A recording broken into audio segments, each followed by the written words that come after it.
Good evening, everyone. Thank you so much for being here tonight. Whether this was out of genuine interest or you just couldn't find a way out, whatever. Okay, I'll do my best to ensure this evening is not going to be a complete waste of your time. I'm also delighted to be speaking here tonight at the New Zealand Association for Rationalists and Humanists, especially in a time when rationality and humanity often feel in short supply. My name is Mo, I'm 53 years old, I'm a radio telecommunication engineer currently doing a project management job, but I don't think this is what matters for tonight's discussion. What matters for tonight's discussion is my interest in history of species, human kingdoms, people, religions, civilizations, etc. Our discussion tonight is going to be about Palestine and events currently taking place over there. My interest in history of Palestine comes from my study of the history of religions. Somehow the history of Palestine presented itself strongly when you study the history of religions, but that's a totally different topic. Let's not go there tonight. For tonight's discussion, I suggest that we go through the slides and the material I've prepared for this purpose, and then we can open the floor for any questions, discussions, or comments or ideas you guys might have. I hope that works for everyone. Hopefully this is not going to exceed 40 to 45 minutes. The other reason why I'm interested in the history of Palestine is I am Palestinian. This is the photo of Alshaer. This is my father. He was born in 1939 in a small town called Caesarea in the coast of Mediterranean. This photo, the one here to the left, it was him in year 1958, 10 years after he was forced to flee home with his family. This is photos of Caesarea, my father's hometown. These photos go back to 1938, 10 years before the disaster, before what Palestinians call the Nakba. And this takes us to discuss what is the Nakba. The Nakba in English, catastrophe. Basically, it refers to the violent displacement of Palestinians during the war in 1948, marked by widespread massacres, destruction of villages, and forced expulsion of more than 750,000 people out of their homes, villages, cities, and towns. The war resulted in 530 destroyed villages, more than 15,000 people killed, and many people lost and never found. Estimates suggest these were in thousands. Depends on the source that you're referring to. Hundreds of thousands of people forcefully displaced. This is more than half of the population of Palestine in 1948. Palestine was 1.4 million people. Lebanon was 1.4 million people. Egypt was 19 million people. So the land was full of people, cultures, and diversity. Tonight's topic is Palestine. Are we ahead? What's ahead of us? Do we have a second state, or it's going to be a second Nakba for the Palestinian people? We'll go through why this moment is critical and how this war was manufactured and engineered, along with the human crisis, and how the Palestinian statehood has been was sabotaged. Then we will go through what is next for Palestine and Palestinian people, scenarios and possibilities, and the role of United States and how they vetoed everything that supported Palestinians, unlimited supplies for Israel, shielding, etc. Then what role can we play? Why this moment is critical? It's because of the magnitude of the events. It's unprecedented. The striking resemblance between today and the past, and the deals that are currently happening between Israel and some of the Arab countries, which is impacting the Palestinian cause. The resemblance between the past and the current days We do have a benefit of experience today because we have experienced this before. We understand the Zionist ideology and its long-term objectives. Why this moment is critical? Because it's 669 days of war against civilians, mainly civilians. 61,709 people were killed. This is more than the population of Hungary. 88 people killed every day, every single day. 17,400 children killed at a rate of one child killed every 55 minutes since the war started, 669 days ago. 142,500 people injured. Okay, back to the slides. This moment is also critical because we have 10 children per day lose one or both of their legs. This moment is critical because 90% of the total population of Gaza has been forcibly displaced multiple times. The moment is critical because 90% of all the schools in Gaza Strip has been damaged or destroyed, according to a UN-appointed independent commission in June 2025. Just recently, they suggest that 90% of the schools have been destroyed, impacting more than 658,000 students. All 12 universities in Gaza Strip demolished. The moment is critical because more than 80% of the medical facilities, hospitals, clinics, healthcare centers have been damaged or destroyed. World Health Organization in the first 3 months of the war recorded 304 attacks against healthcare facilities, including hospitals, ambulances, and clinics, etc. It's deliberate. The moment is critical because we have 70,000 residential units fully destroyed and 290,000 residential units partially destroyed but uninhabitable. The moment is also critical because we have 86% of the area of Gaza Strip is a no-go area.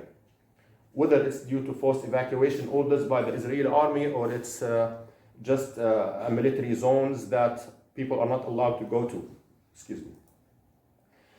West Bank was not spared from the devastation. We had in West Bank, since the war erupted 2 years ago, 900 people killed in Gaza, 181 out of them are children, 7,000 injured. In West Bank, the northern part of West Bank, there is 3 refugee camps, Jenin, Nur Shams, and Tul Karam. The Israeli army has evacuated more than 1,000 dunams. 1 dunam equals 1,000 square meter. 1,000 dunams have been evacuated and more than 35,000 people had to leave their homes to other places within the West Bank. This is other than the regular settlers' attacks, which Palestinians attacks on Palestinian people and their properties. From October the 7th, 2023 till December 2024, there was 1,860 attacks by settlers were documented. This might sound like it's a reaction to the attacks of October the 7th, but no, it's not. Don't get too excited. From January to September in 2023, before the attacks, the average of settlers' attack on Palestinians' property and people in the West Bank was 3 attacks per day. And this was recorded by the OCHA, the United Nations Office for Coordination of Humanitarian Affairs, which began recording these attacks in 2006. This takes us to the illegal settlement in the West Bank and East Jerusalem. This began shortly after the 1967 war and Israel's occupation to the West Bank and Gaza Strip. The settlement construction in West Bank has surged in recent years increasing at 3 times the previous pace. Let's do some comparison here. In 1986, there were approximately 140,000 settlers in the West Bank. Out of that, 80,000 were in East Jerusalem. By 2023, the number of Israeli settlers in the West Bank reached 700,000. This is 10% of the Jewish population in the historic land of Palestine. Of these, 230 are located in East Jerusalem, reflecting a deliberate effort by the Israeli forces to alter the city's demographic makeup. In 2023, Israel advanced 30,600 housing units in the West Bank and East Jerusalem. The total settlers after October the 7th was recorded to be, has increased by 8%, nearly 756,000 people. The resemblance between the past and the present, we have multiple milestones actually. 1948, 1967 war, we have the current war, we have previous few war purely on Gaza, but let's take the whole Palestinian issue. We are talking about a series of massive events that took place, happening now. They were all part of a long-standing settler colonial project aimed at expanding control over Palestinian land while systematically removing the Palestinian people out of their lands. During Trump's first term, we're now still trying to understand why this moment is critical, and part of the points that I raised, this moment is critical because of the normalization deals that are currently happening within the Arab world. During Trump's first term, there was multiple peace deals signed between some Arab nations and Israel. Why these are so important to understand? This was seen a problem because these deals undermining Palestinian leverage. The Arab League, they offered recognition of Israel and normalization of relationships with Israel only after a just solution for the Palestinian issue. And having these individual peace deals between Israel and Arabs will weaken the collective Arab political pressure once used to demand resolution to the Palestinian issue. It also legitimized the occupation. The deals came without requiring Israel to halt settlement expansion or to lift Gaza blockade or to do anything for the Palestinian statehood. As a result, normalization can be seen as rewarding Israel for the continuous occupation and annexation policies. It also shifts the focus from the Palestinian issue to regional focus towards bilateral economic, technological, and defense cooperation between Israel and the Arab countries. For example, in 2022 alone, we have witnessed trade deals or trade volume between UAE and Israel soared to about $2.56 billion US, with ambitions to exceed 10 billions in 5 years. Let's do a comparison here. UAE trade volume exceeded $7.3 billion US in 4.5 years. If I compare this to Egypt, in 45 years since 1979, the overall trade volume between Egypt and Israel did not exceed $19 billion. And the last thing, the last point on this part is the strategic consequences. Israel became less incentivized to return to the peace talks with Palestinian or with the Arab countries.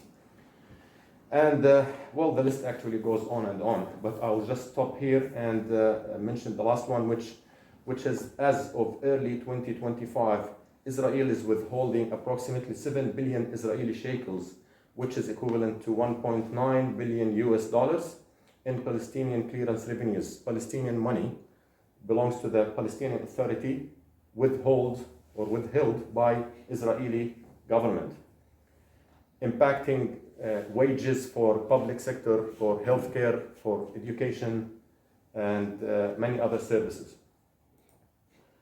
Okay, I think this is a very important part, the engineered war and the manufactured human crisis, sabotage of the Palestinian statehood. It's really hard to understand this part without providing some historical context, so I'll try to do this.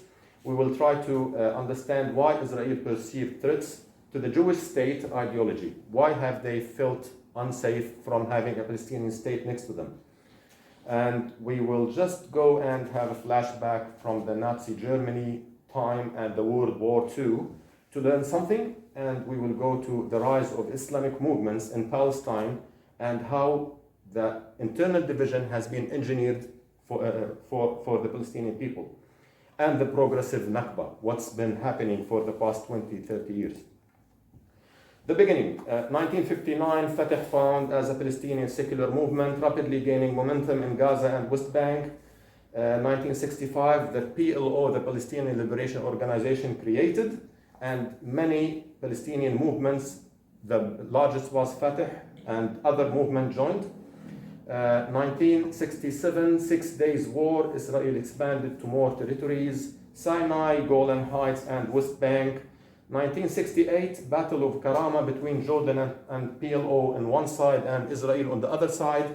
Israel suffered from heavy casualties and loss of equipment, and this has increased the popularity of the PLO back then. 1970, civil war erupted between PLO and Jordanian and resulted in expulsion of the PLO forces out of Jordan. They went to Lebanon. Few years later, in 1982, PLO was also out of Lebanon after a civil war. The PLO was also committed to supporting the Palestinian people, not only committed to the armed struggle, it was also facilitating the education for hundreds of thousands of higher education for Palestinian students, supporting families without support in West Bank, Gaza Strip, and even in the exile.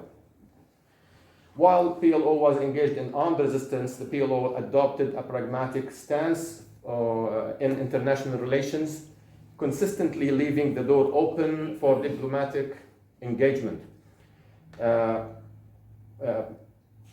In November 1974, the head of PLO, Yasser Arafat, addressed the United Nations General Assembly for the first time and said his famous quote, "I have come bearing an olive branch in one hand and a freedom fighter's gun on the other. Do not let the olive branch fall from my hand." He repeated this 3 times. 1947, international recognition of Palestinian rights. 1974, international recognition of Palestinian rights. 1974, PLO recognized as the sole representative of the Palestinian people. 1979, Egypt and Israel had their peace treaty. 1986, the first revolution inside Palestine, which was called, famously known as Intifada. 1988, PLO declared the state of Palestine, and 70 countries recognized it before the end of the same year, before the end of 1988. 1991, Madrid Peace Conference. 92, Labour Party in Israel wins the election. 1993, Oslo Accords signed, PLO recognized, Palestinian Authority formed. We are still trying to understand why Israel felt the threat from having a Palestinian state, why they felt this is going to impact their Jewish state ideology. Few days after the 1967 war, there has been a series of meetings conducted by the Israeli cabinet. Transcripts from these meetings have been publicly released, including portions written in English, after declassification by the Israeli State Archive. Top of the agenda was the demographic concerns. Ministers were deeply concerned about incorporating over 1 million people from Palestinian people into the state of Israel. This raised an important question. How could Israel remain both Jewish and democratic. It's if permanently annexed these territories and gave full citizenship to Palestinians. Israel may lose the Jewish majority or will have to live as an apartheid state if annexation of West Bank and Gaza Strip happened. The Prime Minister back then, Levi Eshkol, famously said, "I see them, the Arabs, as a terrible demographic threat." The decision after these meetings was no full annexation of West Bank or Gaza Strip. East Jerusalem will be annexed right away, and the military occupation will be there as a temporary status pending final settlement. And Israel began Jewish settlement efforts in parts of the West Bank and Gaza Strip that deemed strategically necessary. This division in the government started between ministers of the Labour Party and then became a bigger issue between the major parties inside Israel, the Likud party and the Labour Party. Later in early 1980s, the state of Israel began to realize that the PLOs actually gaining international support for the Palestinian state. And this was creating the feeling of threat. Israel under Likud did not want a Palestinian state. However, on the other hand, Labour, they did not want to risk Israel democracy and international image, even if they had to accept a Palestinian state next to them and return some of the territories captured in 1967. 1977 until 1992, Likud party was in power mostly alone, except from 84 till 88. They were in the government with Labour Party.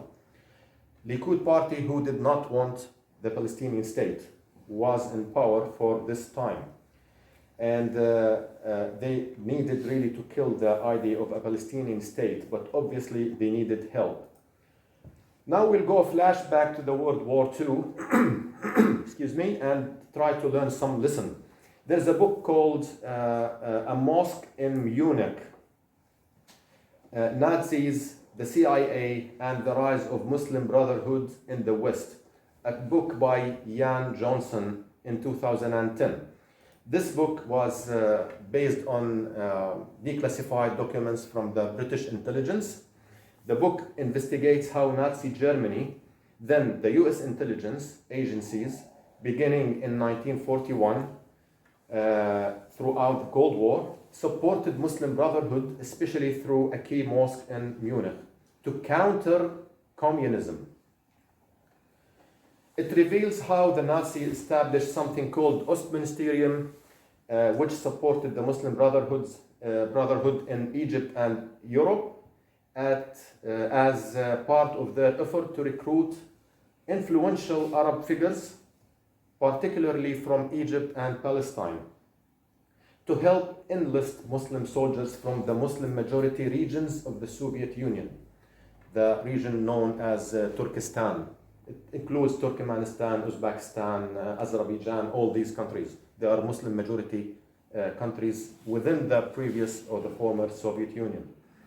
Following Nazi Germany's defeat, the United States adopted and continued the same strategy, rebranding the initiative under a new name called AMCOM LEAP, the American Committee for Liberation of the People of Russia. This effort was redirected toward continuing the Soviet Union, countering the Soviet Union during the Cold War, and this became evident during the Soviet invasion of Afghanistan. Let's go back to Palestine now. These lessons were somehow transferred to Israel. In 2005, an author called Robert Dreyfus released his book, The Devil's Game, How the United States Helped Unleash Fundamentalist Islam. We still need to understand what's the impact of this, by the way. In this book, the author described how Israel supported Islamist group, mainly Hamas, in Palestine as a strategy to counter the secular influence of the PLO and to advance its own objectives, the manufacturing of the pretext. The early phases of this support started in 1970. The leader of Muslim Brotherhood, Ahmed Yassin, to the right, requested the military administration in Gaza, the Israeli military administration in Gaza, to issue an approval to establish an Islamic organization, but he got declined. 3 years later, Israel gave permission to Ahmed Yassin to establish an Islamic center and an Islamic institute. They started to expand rapidly in Gaza and West Bank. In 1977, remember when Likud started being in office, 1977 to 1992 or 91, the official support began. The official support began, Israel started to funding Yassin after the Likud won the election. In 1978, Israel officially recognized the Islamic Association founded by Ahmed Yassin in a clear move aimed at pressuring the PLO, especially after PLO was recognized as a sole representative of the Palestinian people. A statement by General Yitzhak Say gave, he was the military commander of the Gaza Strip in late 70s, early 80s. He said to a New York-based newspaper during an interview, "The government of Israel gave me a budget that I spent on mosques in Gaza." After a defeat of the Likud party in 1992 by the Labour Party, Rabin became the prime minister. Benjamin Netanyahu was able to take over the leadership of the Likud party, who lost the election, but he became the leader of the Likud party in Israel and began inciting against Rabin and against the Oslo Accords, which was in the making back then. Rabin was also under pressure to begin the peace talks after years of intifada, the revolution, due to the US pressure from Bill Clinton's administration. Oslo Accords signed in 1993, Israel recognized the PLO, the Palestinian Authority was found. Yasser Arafat entered Gaza Strip in 1994 July. This was a significant symbolic moment for many Palestinians. They saw it as the start of the new dream or the new era of their potential statehood. Many Israelis, on the other hand, saw this as a threat again to the Jewish state. 16 months later, in November 1995, Rabin was assassinated by a far-right extremist. Rabin's wife accused Benjamin Netanyahu of responsibility of her husband's killing because of the incitement he was doing against him and against the Accords. Yasser Arafat felt unsafe and immediately contacted the deputy prime minister, who was Shimon Peres, and requested the Israeli forces to continue withdrawal from the remaining cities in the West Bank and the Gaza Strip, and he did. Rabin was assassinated 6 months before the election, the general election in Israel in 1996. The Israeli public back then was increasingly leaning towards Labour Party and their leader, Shimon Peres, especially in the wake of the assassination of Rabin. And they were also leaning towards the peace process with the Palestinian. Polls showed that Labour Party and Shimon Peres were 31% ahead of Likud and Benjamin Netanyahu. Moreover, Netanyahu was involved in a sexual scandal, shortly before the election, which significantly eroded public trust in him, and he was filmed, and Sarah Netanyahu, his wife, watched that movie, and it was a big thing back then in Israel. Long story short, Netanyahu needed a miracle to win in this election. But we all know miracles don't exist. But let's see what happened. I'm going to play a short 1.5-minute movie from a TV channel to see what actually happened. 10 kilograms of explosives were used in this commuter bus. It was the number 18 bus, right through the heart of Jerusalem, a symbolic act. The Palestinian extremist group Hamas claimed responsibility.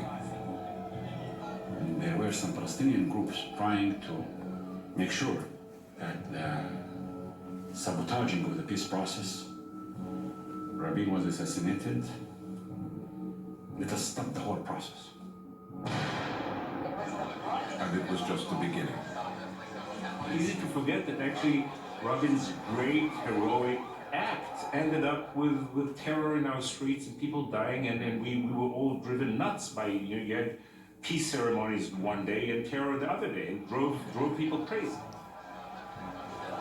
For Netanyahu, it was an opening.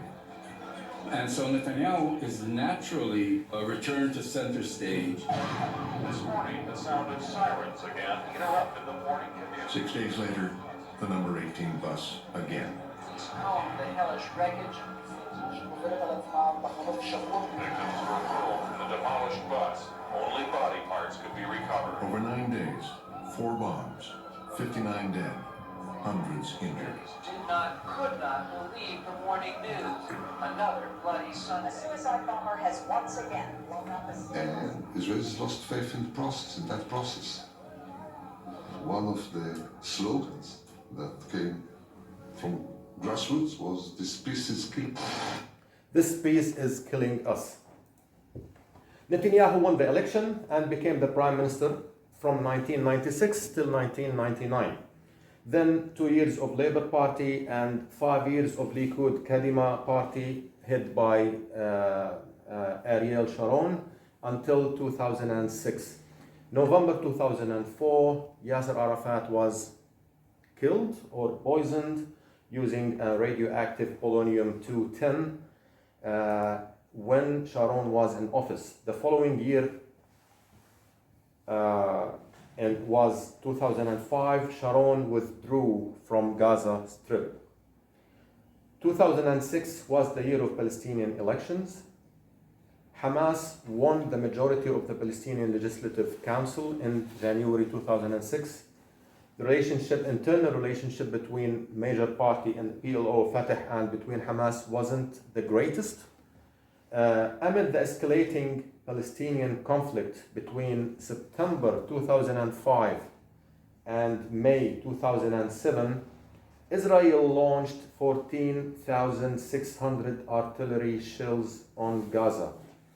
Mid of May 2007, Israel shifted from bombardment into precision air strikes.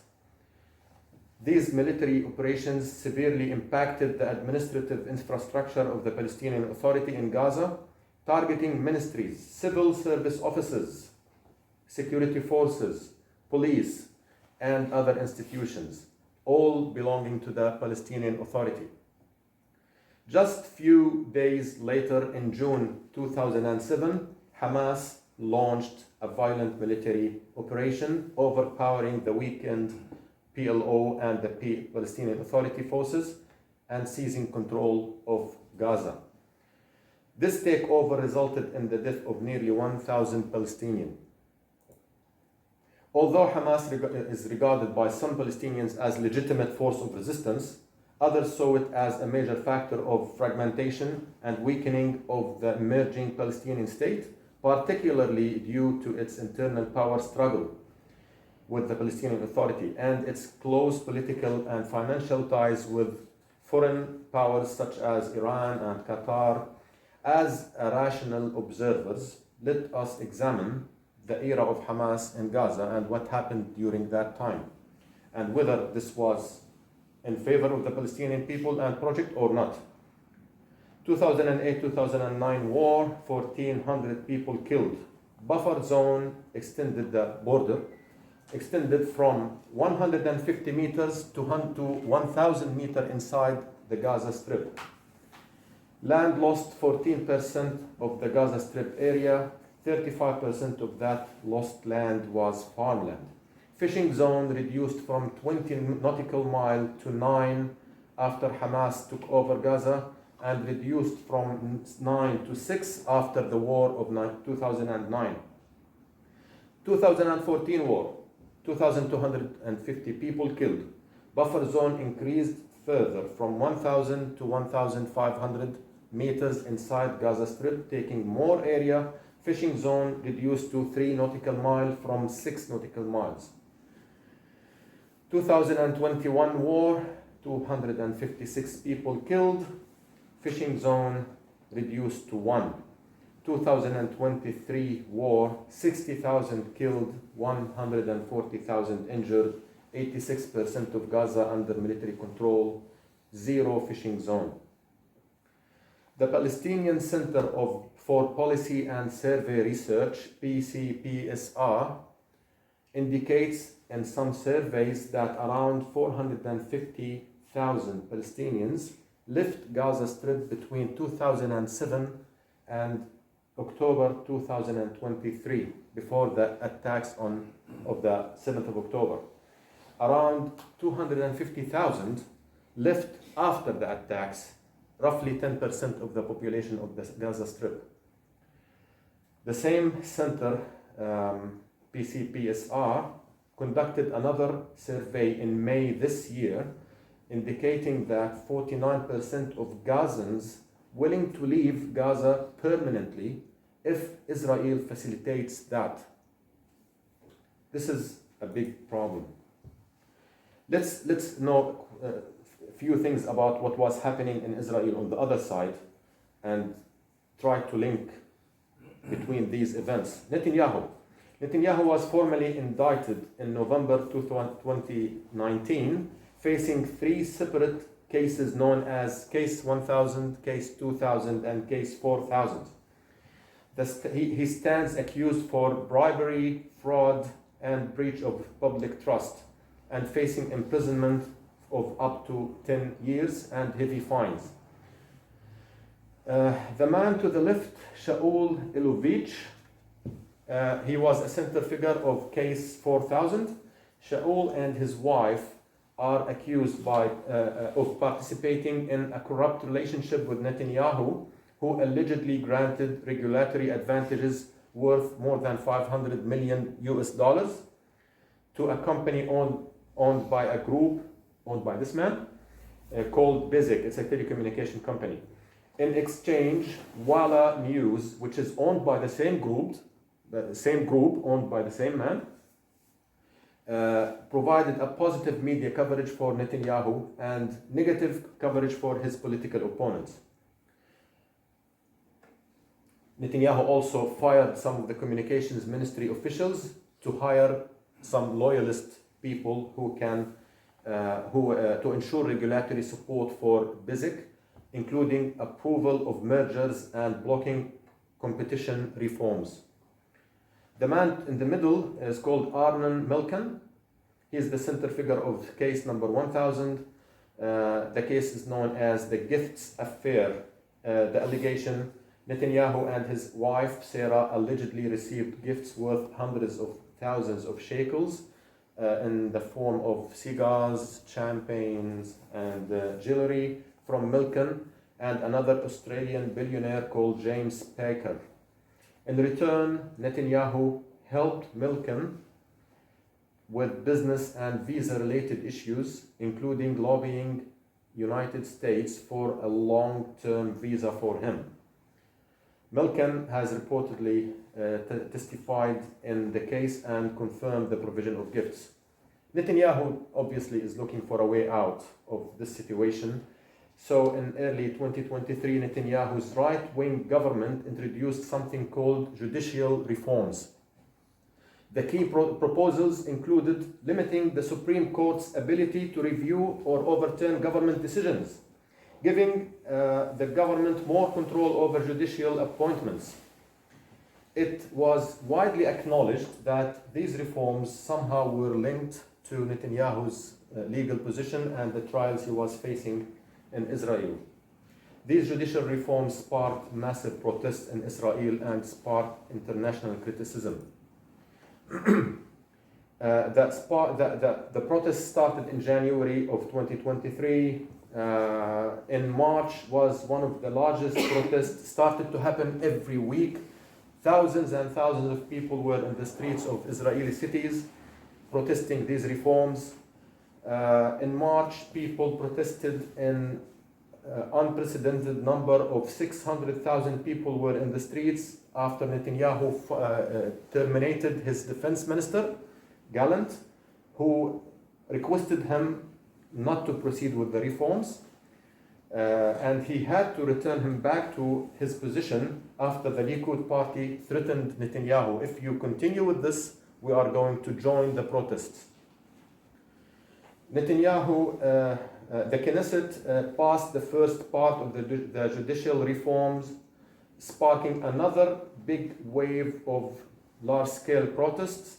The protests were among the largest in Israel's history, sustained for months, included military reservists threatening not to report to duty, strikes and shutdowns across different economic sectors, concerns from business leaders, academics and former officials, general strike in doctors' union, technology workers, primary industries, schools, universities, labor unions, more than 150 companies closed doors, kindergarten, hospitals, embassies in US and UK shut down or closed doors. Pilots in Israel, they joined the strikes. The US president went on TV asking Netanyahu to reconsider these reforms. The country was on its way to either a military coup or to a civil war in a country with more than 500,000 pieces of gun, mostly with the right-wing supporters. The protesters decided to start a civil disobedience after the Jewish holidays, including another national day of disruption soon after the Knesset returned from the holidays. More strikes, more coordinations into key infrastructures, including highways, ports, airports, and high-tech hubs. The last day of the Jewish holiday was either 7th of October or 8th of October, depending on the lunar calendar. Netanyahu needed a miracle, another miracle. And he got it.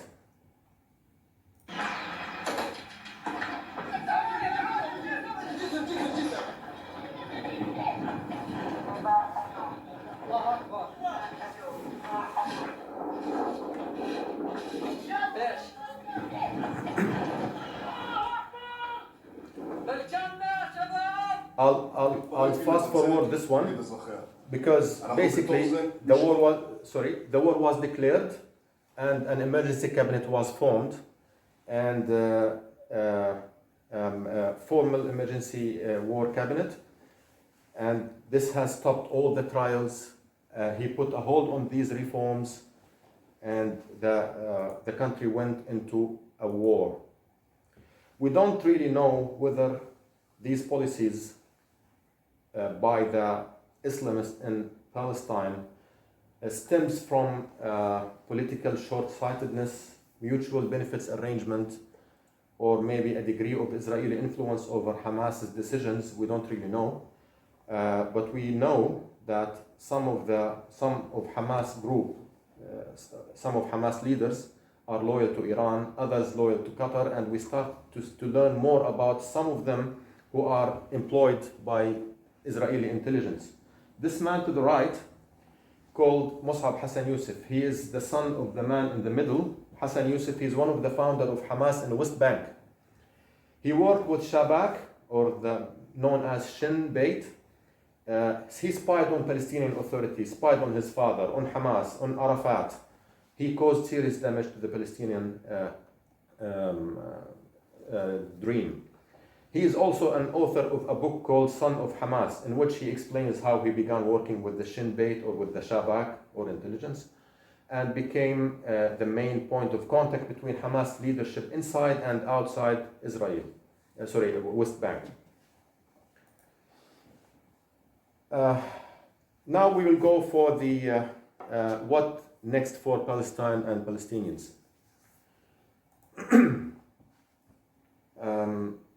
This is not going to be a guesswork. Basically, it's based on facts, on political trends, and unclear understanding of the shifts in global sentiment in support of the Palestinians and their struggle to achieve the statehood. Let's start with international recognition. As of mid-2025, 147 countries recognize the state of Palestine. 75% of the United Nations countries, the 193 countries of the United Nations, compared to 70 only in the 1988 when the Palestinian state was first declared. These are broken down, the 147, broken down as follows: 52 in Africa, UN member African countries, almost all UN members African countries recognize the state of Palestine except Eritrea. 48 in Asia, nearly all Asian countries recognize the state of Palestine, including Arab countries, GCC members, India, China, Pakistan, and others. 32 European countries recognize the state of Palestine, including Sweden, Cyprus, Hungary, Poland, Romania, Slovakia, Bulgaria, Spain, Ireland, Slovenia, Norway. 3 more expected to follow in this coming United Nations General Assembly: Canada, France, and the UK. Not sure if UK will really proceed with the plan or not. We don't know. Let's see. Hopefully they do. By September, we expect to see 4 out of 5 permanent members of the United Nations Security Council will be countries that recognize the state of Palestine: China, Russia, France, and the UK.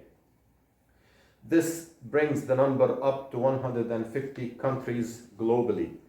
There is a growing support for the Palestinian cause and an increasing support for the two-state solution among the world's countries.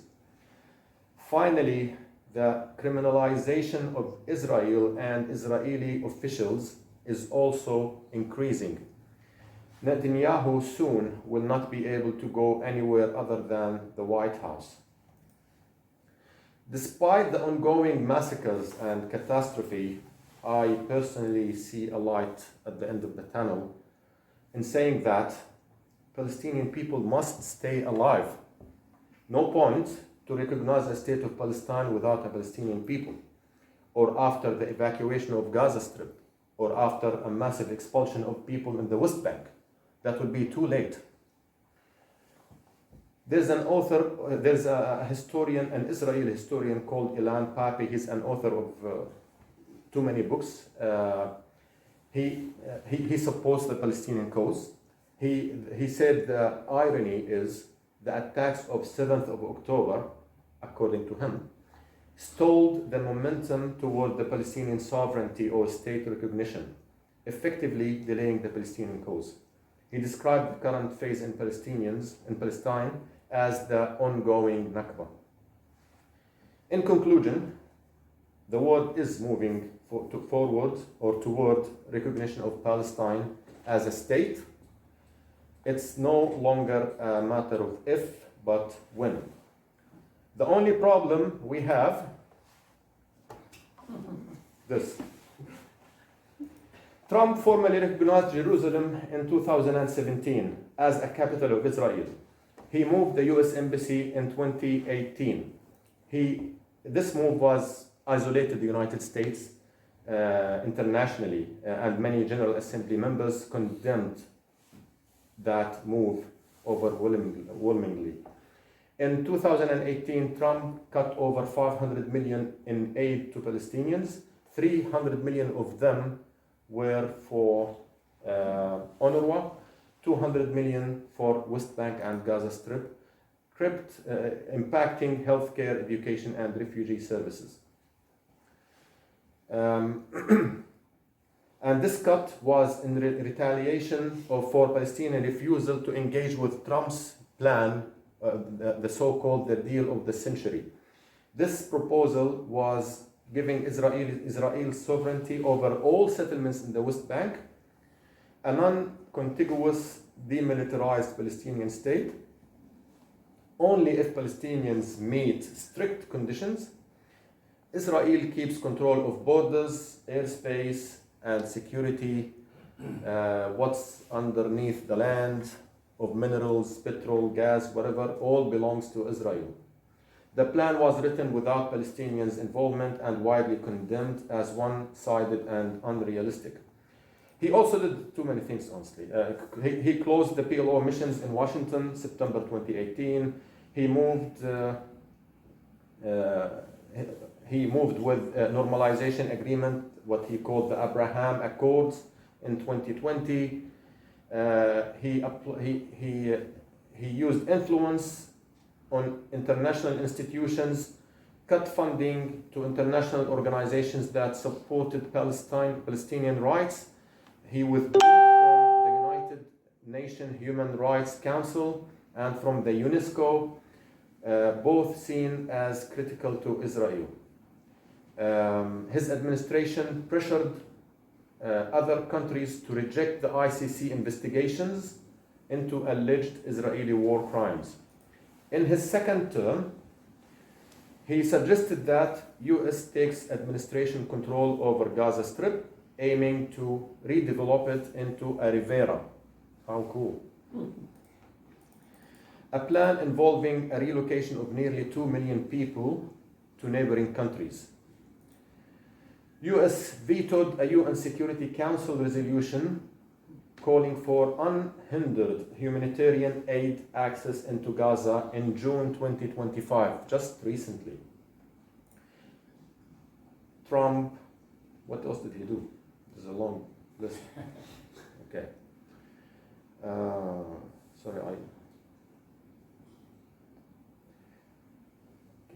He also extended unconditional backing and diplomatic cover and shielding to Israel.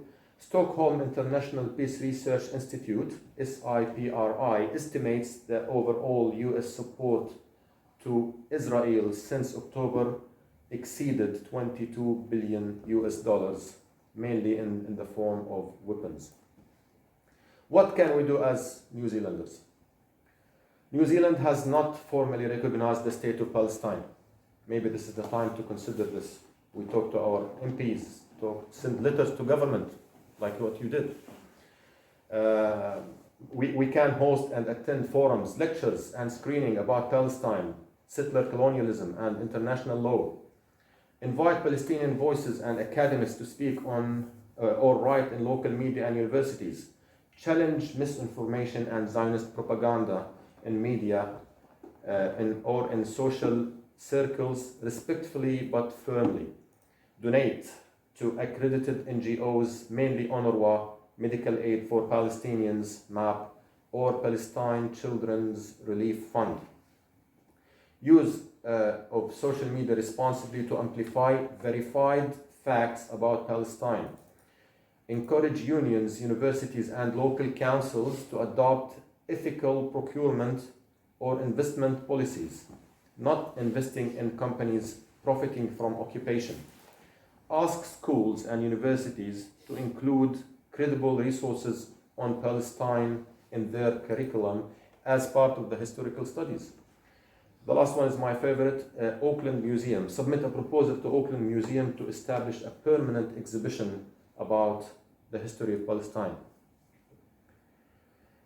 We're almost done. This man, my late father, he lived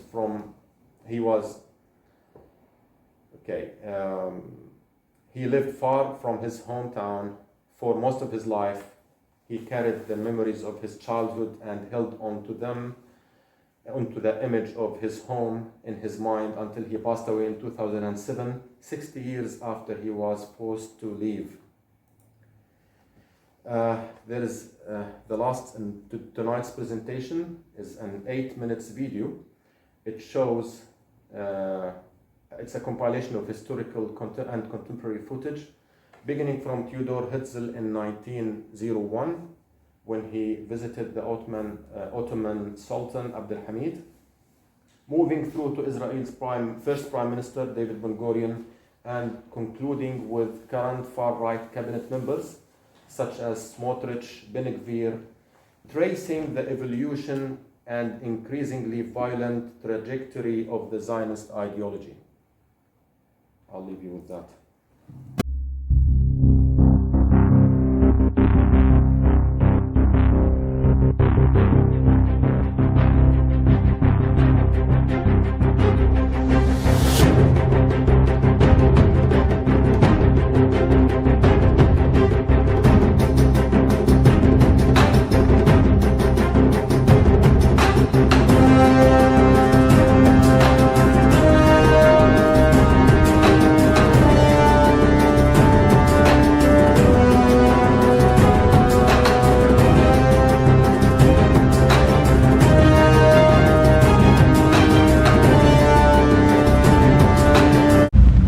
contribution is Israel prepared to make towards the Arab refugee problem? Well, we would help them financially, we would compensate them for their property, and we would put our experts and our experience in settling refugees, as we have settled since the establishment of the state, more than 700,000 refugees, most of them from Arab countries. We will put all our experience at the disposal of the Arab countries to settling Arab refugees. הריסות של בנייה בלתי חוקית ערבית ביהודה ושומרון, אנחנו אבל מבינים שזה לא מספיק. על מנת להכריע את המערכה, אנחנו ביחד צריכים לעשות שימוש בכלים אסטרטגיים. Of Israel is only for the Jewish nation. Arabs will go all over the world, will not stay here. We should create a problem, a humanitarian problem that will force Egypt and Turkey and Europe to absorb as refugees. Arabs will not stay in the Gaza Strip. Who will stay? Jews. If you want to call it cleansing, if you want to call it apartheid, you choose your definition. I choose the way to protect the state of Israel. Africa is big. Canada is big. The world will absorb the people of Gaza. How we do it? We encourage it. Palestinians in Gaza who wish to remain in Gaza, are you saying they should be forced to go? Palestinians in Gaza, the good ones, will be enabled. I'm not saying forced, I say enabled because they want to go. If they don't want to go? No, they want. If they don't? The Arabs want to go. If they don't want to go? They want to go. If they don't, what happens? The normal people don't want to leave. Gaza by bombing their food supply.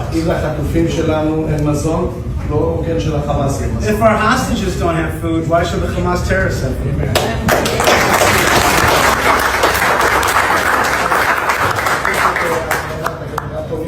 We gotta blow up their generators. They don't have electricity. The Hamas generators.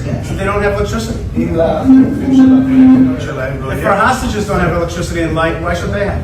והדבר שאני הכי מנסה לעשות אותו עכשיו זה באמת ליישם את תוכנית טראמפ. What I'm trying to do is push the Trump plan ahead. תוכנית טובה. חממה שמגדלת 2 מיליון איש שקמים כל בוקר ורוצים לשחוט ולאנוס ולרצוח את כולנו. אני לא אכנס לפרטים הטקטיים. אני אומר בצורה חד משמעית. אסור להחזיר תושבים, ושתיים, אנחנו נשלוט ברצועת עזה. אי אפשר לשלוט בשטח לאורך זמן צבאית בלי שאתה נוכח שם אזרחית, זה הוכח.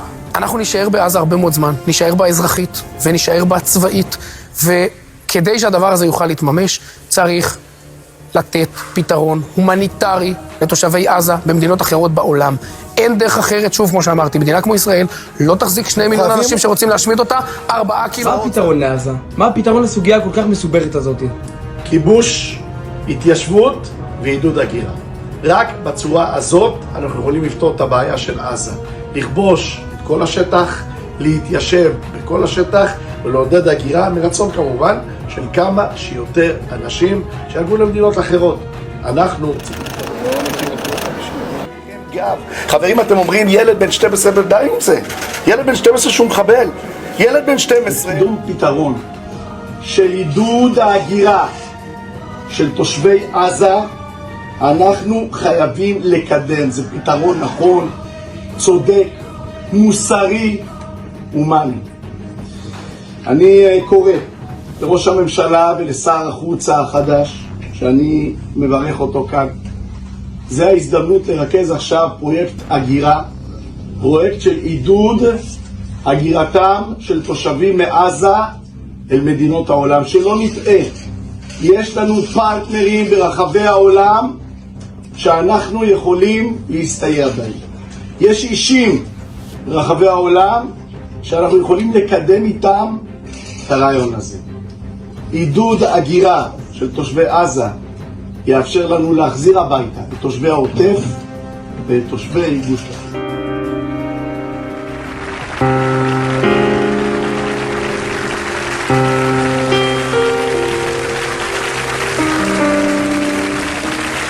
لقد جئتكم يا سيادة الرئيس بغصن الزيتون في يدي وببندقية الثائر في يدي فلا تسقط الغصن الأخضر من يديك. لا تسقط الغصن الأخضر من يديك. لا تسقط الغصن الأخضر من يديك. لا تسقط الغصن الأخضر من يديك. In November 1974, Yasser Arafat received a standing ovation at the General Assembly of the United Nations. He had spoken of a peaceful solution to Palestinian demands for a homeland. For the guerrilla leader, standing among statesmen, it was a crowning achievement. ليش هيك حامل أخوك؟ انت عصبني نسيت. طيب وين مودياها؟ بدي اروح عرشتنا. وانت مش تعبانة وانت حاملاها هيك؟ تعبانة ولا لا؟ تعبان وصعب احملها ومش قادرة. وين رايحة انت هالليل؟ انا رايحة منتزه البريج. في المنتزه البريج؟ اه. طب تعال اخذك معايا.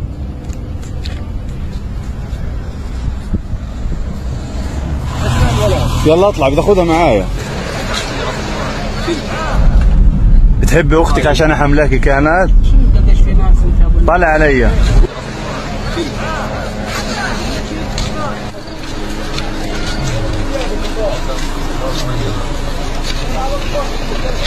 يلا مع السلامة. October 7th, Hamas, Hamas, Hamas. Anti-Semitism, anti-Semitism, Holocaust, Holocaust. You have a script and you lost. You lost.